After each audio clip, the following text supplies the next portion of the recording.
Seems like you got a pretty good look at the 7-on-7 today. Did you see something that maybe stood out about one of the quarterbacks? I think what we did is switched up the rotation with the receivers. Originally, we were putting the older guys with the brand new guys, so hopefully they could learn from them. I don't know that was fair for the quarterbacks yesterday in such a heated competition.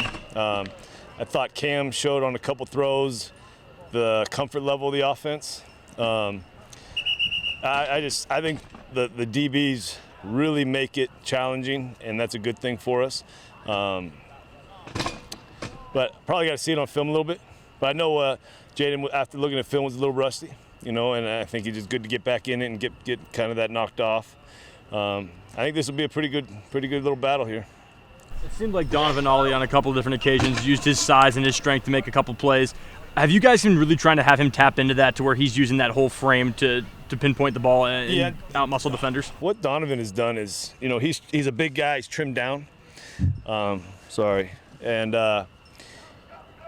he could still make those plays with even more technique, I think. But what we needed, you can kind of feel the energy of the DBs in those situations, one-on-ones.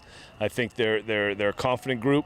And who was going to be the one on offense to make a play? We have Liam, we have Abe, we have Max that aren't in that drill. So it's got to be, one of the QBs.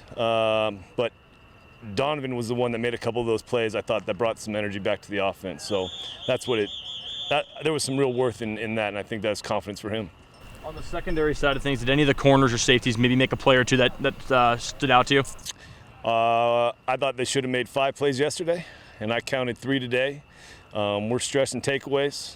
Getting a PBU is good if it's time for a PBU, but if it's supposed to be a pick and it ends up being a PBU, we can improve on that. And the good thing about this group, pretty much top to bottom, is they're here to get better every day, and they take coaching. I think they trust that what we tell them is in their best interest, and that's just a great job by the assistant coaches getting that feeling from the players.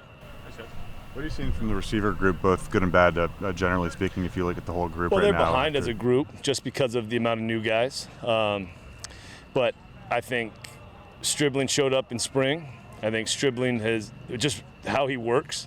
He's a strong player, much like Donovan. He can make some of those there were 2 of those plays that with those guys' body types, I don't know if they were both them yesterday, but I thought there was 2 that ended up being incomplete that in whether you say 50-50 balls, which is kind of more of a downfield ball, but in a real contested catch, we expect them to make those because of their strength and their size.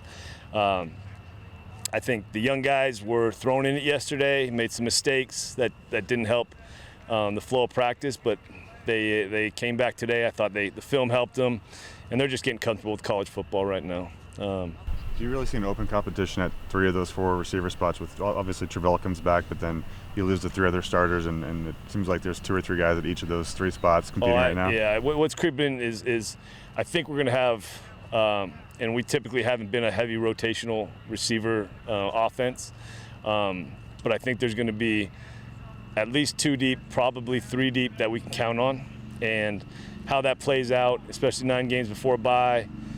Those things are creeping in my mind.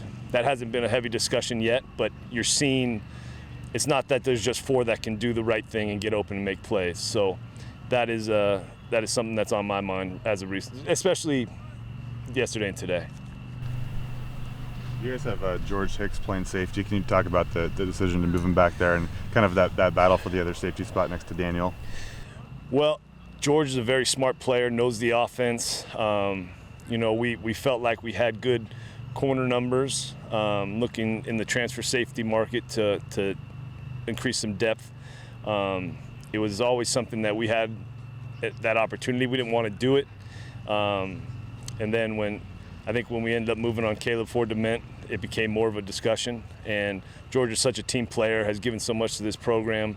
I think he whatever I can do to play and help this team was his response. So that's a sign of a good young man who will go into this world after this year, and I'd love to see him have some real success. I think we were talking to Brennan Jackson after this. He kind of had a breakout year, although it was only 4 games last season, and he's really done a lot to improve his body and kind of looks like a completely different guy than when he came in. I know you weren't here, but even since you've been here, it seems like he's done a lot to improve physically and his strength. Can you talk about that and where Brennan's grown physically since you got here? Well, I think the physical everyone can see. Where I think Brennan really broke out was in Coop's tutelage, really accepting the lifestyle of being a great football player. Again, there's some high-level people in this program, and he's one of them. He just cares so much.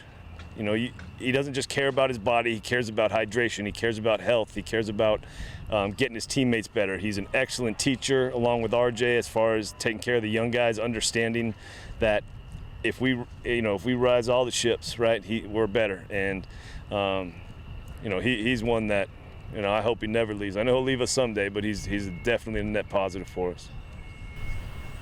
You guys expect to get Dion back on Monday? It's Monday next practice. I would expect Monday. Yeah.